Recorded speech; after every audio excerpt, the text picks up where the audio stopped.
You're listening to Stimulus Tech Talk, a conversation-based podcast created by Stimulus Technologies that covers a range of topics related to business and technology. Welcome to Stimulus Tech Talk. I'm Sherry Lipp, the marketing manager at Stimulus Technologies, and I am here with Stimulus Technologies founder and CEO Nathan Whittacre. And today we're going to be talking about disconnected tech systems. Welcome, Nathan. Thank you, Sherry, and welcome everybody to the podcast. So I found this to be kind of an interesting topic in that it probably applies to businesses and like our life, but having a bunch of systems that don't work together and the cost of it on businesses. So, Nathan, do you find that a lot of small businesses have that kind of thing going on?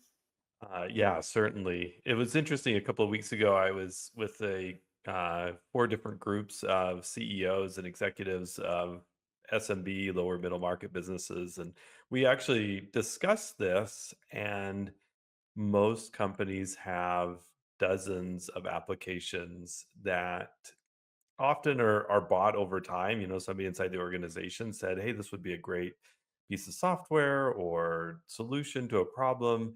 And they may continue using those systems or it might go by the wayside. There's definitely in most organizations, there are a ton of applications. So probably in the dozens range. And I think, like you said, even in our personal lives, we feel this, we buy a subscription for something thinking it'll be the greatest thing since sliced bread, and we use it for a couple of months, and then we end up not using it, and suddenly we're paying for multiple streaming services or budgeting apps or nutrition apps or whatever it may be, and it's so easy that they just bill you a couple of dollars a month or 12, $15 a month, and it doesn't seem like a lot, but when you add it up, it could be even personally, hundreds of dollars a month for these different applications or different systems. For businesses, this adds up to tens of thousands of dollars over even per month, and we may or may not be using those together or correctly anymore. So it definitely adds up. Do you think that can be kind of a sign of growth as businesses are trying to figure out, what they need as they're growing, and maybe they're just putting in some quick fixes? That's exactly what happens. It's a really good point that, as you add on new employees, I think, one of the things that you see inside, especially SMB organizations is, a new employee starts, a manager or team, important team member, and they say, hey, we use this product at my last company. It worked really well. And then they bring that in and you start using that system. That person is the only one that really wants to use that system. Everybody's comfortable with the old way of doing things, or maybe there's now two or three different systems that are doing exactly the same thing. And a lot of times in growing organizations, that happens because of individuals that are coming in the organization and demanding this certain product or technology to be implemented. And are there systems, because we're kind of focusing on some disconnected systems? Are there systems that can work together that people might not realize, that do different things that can actually talk to each other?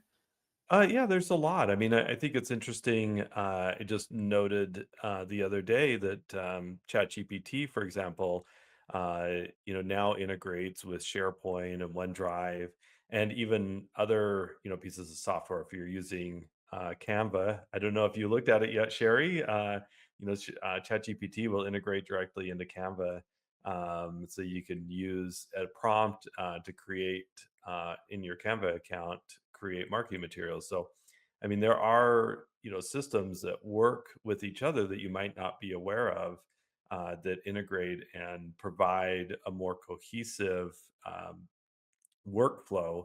But you have to look at that, and that's one of the questions that we should be asking ourselves when we implement a new system: is if there's an opportunity for the data to flow through correctly, and if you update certain data here, will it go to the other system? I think as you have more complex systems, like implementing an ERP system or an CRM, you should be really asking those questions about integration so that that the data that you're getting into one system can flow through into other systems. And if you end up having to have disconnected or disparate systems, it really just increases the workload of your team. So, always when you're looking at applications or looking at new systems, question about the ability to integrate across those, and then define where your source of truth is.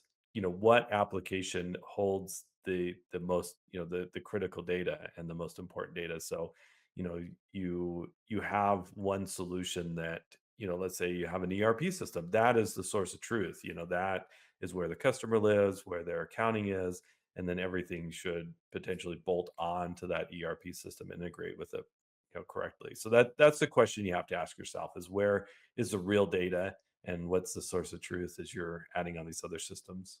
Yeah, it can be kind of overwhelming because now whenever you sign into something, it says it integrates with this or that, or Teams, or like you said, ChatGPT and Canva.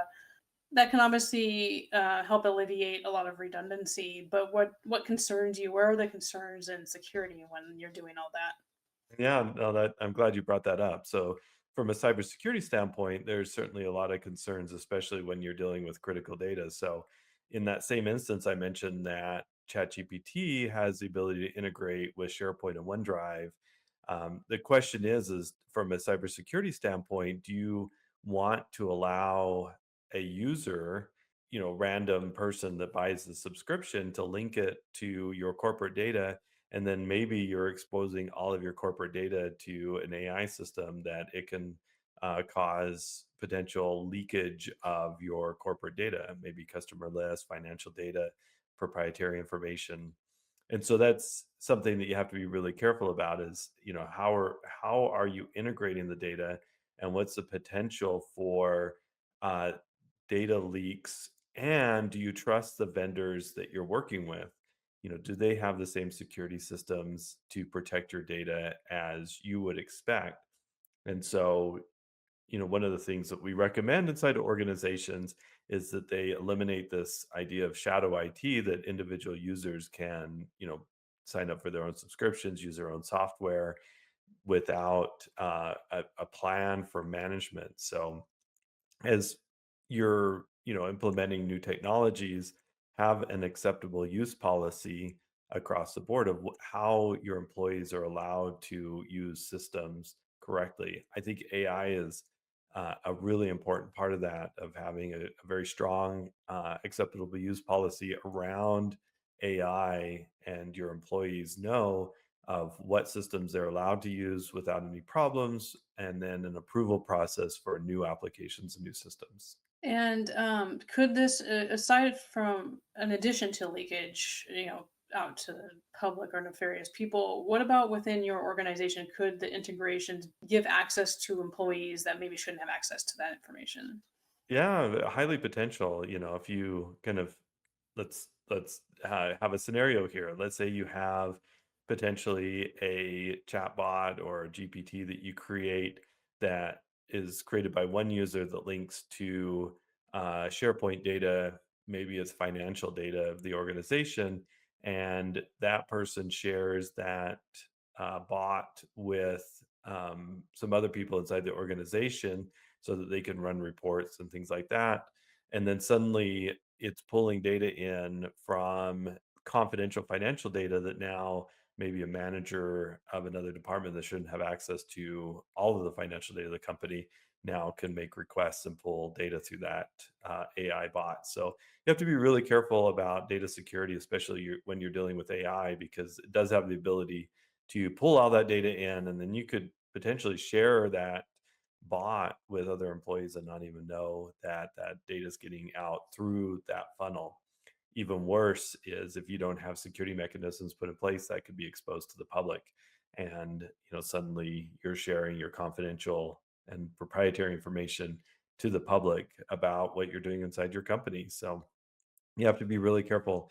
I was talking the other day too with like a medical practice that wanted to use more AI inside their company, and the question that came up is, how do you protect client data or their patient data with AI, and still follow HIPAA regulations? And that's something, if you're a highly regulated organization, the thought is you would need more.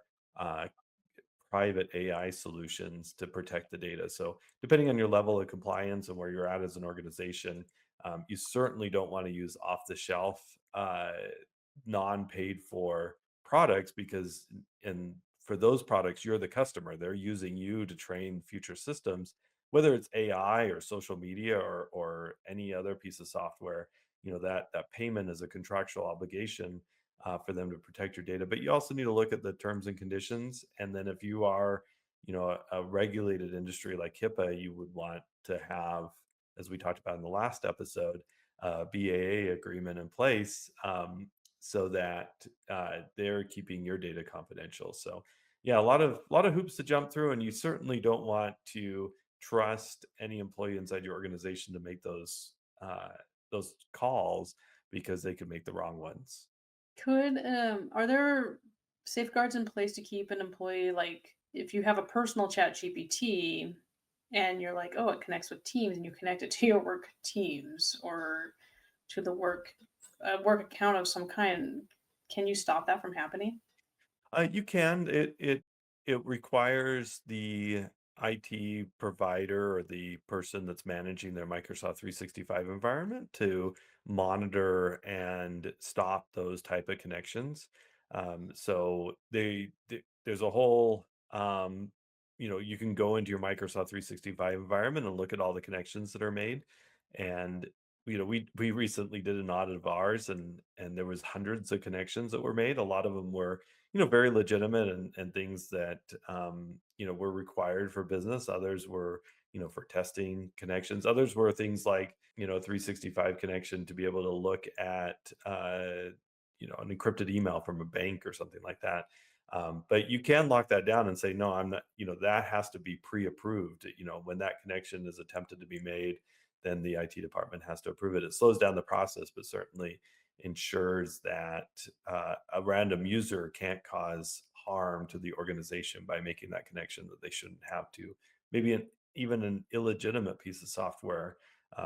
So if you're, like you just mentioned, if you sign up, Sherry, for some marketing tool that seems really cool to do customer emails or something like that, and you want to connect it into Teams so you can talk to it and pull data from our CRM. Now you're giving that access to everything we have, and that could cause some major harm if that's really not a legitimate piece of software. Yeah, I was gonna say, I think probably a lot of times people are like, well, this will make my life easier, not thinking about the big picture, think about what they're doing right then. So I imagine that how do we help? How are we helping? We're having to evolve to help businesses with this kind of thing. Yeah, so we have some software packages that we use to help manage the 365, but also use to do identity protection, identity management. So we monitor for our clients through some different types of solutions, both MDR solutions and identity protection solutions on the 365 environment, to see what these type of connections that are occurring and block those. The other thing that we would, recommend doing is, before you have any new application, is just run it by us, and see how the integration looks. Have us review it from a security standpoint. It's just really important to, have a second set of eyes on it before you sign up for a new piece of software, just to say, is this valid or not? But how do you protect employees from it? First, you got to define what's allowed in your acceptable use policy, and then have some enforcement that comes behind it with the technology solutions. So when it comes to all these, where we started out talking about, people running with a bunch of disconnected software, disconnected apps, where they're doing redundant work, and then connecting. What do you like to see? How do you get people optimized on this kind of stuff? Is there some stuff that should run independently? Well, I think there's decisions you have to make, that things may need to run independently. A good example might be, you do want your CRM separated from your ERP solution. If you just have, prospects in your CRM, you don't want, thousands of potential, customers filling up your source of truth for your customer database. So you may want to disconnect and only, control when data goes from your CRM into your ERP solution. So that might be an instance that you want to keep them separated. But I think in all of that, you should have a comprehensive look at how your technology is working inside your organization and understand where data is flowing. And that does take, your management team, your operations team to have discussions with your technology service provider or your internal IT team and not just keep these siloed. This really is a management question, and it should come into a management discussion that your IT service provider or your IT department is part of, so that they can look at how this is all working together and make sure that A, things are flowing properly, B, that you have the proper cybersecurity set up, and C, that it's going to make the whole organization work better in the end. And so how do we help businesses, if somebody's in a little bit of software and app overload, they have all these things and they don't even know what they're doing. Well, it's a great discussion for your quarterly technology business review. That's one of the things we do for our clients is sit down and talk to them quarterly. So, maybe not quarterly, but maybe from an annual basis, we can come to the meeting and discuss all the applications that are used inside the organization and maybe eliminate some waste, improve efficiencies among them. And that's, certainly a great discussion to have in that TBR meeting, technology business review meeting. So, that should happen at least annually, but it could happen as much as our clients want. So I highly recommend that that's a topic that's brought up among that organization. We can help track and manage that too as a client of ours. And kind of to wrap things up, because this could probably be a bigger topic, but to touch on it, how do you vet the AI apps to know if they're legitimate or not? That's a tough question because there are so many apps popping up all the time. So, one of the things I would recommend is, look, especially if you're dealing with confidential information, just ensure that they have in their privacy policy that they're going to protect your data, that they're a reputable company. You might ask them for compliance reports, if they're SOC 2 compliant, if they're willing to sign a BAA, if they're going to you're going to be integrating any patient data with them, and just look for the reputation of the company too, and reviews on the company. But I would really recommend, from if you're looking to implement AI in your business workflow, maybe look at AI solutions that come from your existing line of business application company. So if you are doing medical billing and you want an AI solution to help you with that, potentially your medical billing software might have, some AI solutions or add-on softwares that will help you with the medical billing side of your company. That's the way that I would look at it right now, especially in the SMB market, is look to your providers of your primary applications and see what they're doing from the AI front. If you're looking for content generation or marketing, sales, materials, things like that, a lot of that can be done with the more reputable solutions, your Chat GPTs, your Microsoft Copilot. And if you're using those solutions, make sure you're paying for it and you have the settings turned on appropriately, that it doesn't train or share that data. So, for example, in ChatGPT, even if you're paying for a subscription, you have to go in there and tell it in the settings to not share that data as training data. Just look for the reputable companies. Look for solutions that are part of line of business applications. Don't just trust a AI search or Google search on, I want to do this and what solutions are out there. Do some research and see if there's agreements in place that match your privacy requirements. All right. Well, thanks, Nathan. This is always useful. And of course, if people are confused about how to secure their AI, get a hold of us, get a hold of your IT provider or service provider, and we can always help with that stuff. AI is a part of IT now. Yes, it is. Thanks everybody for joining us today.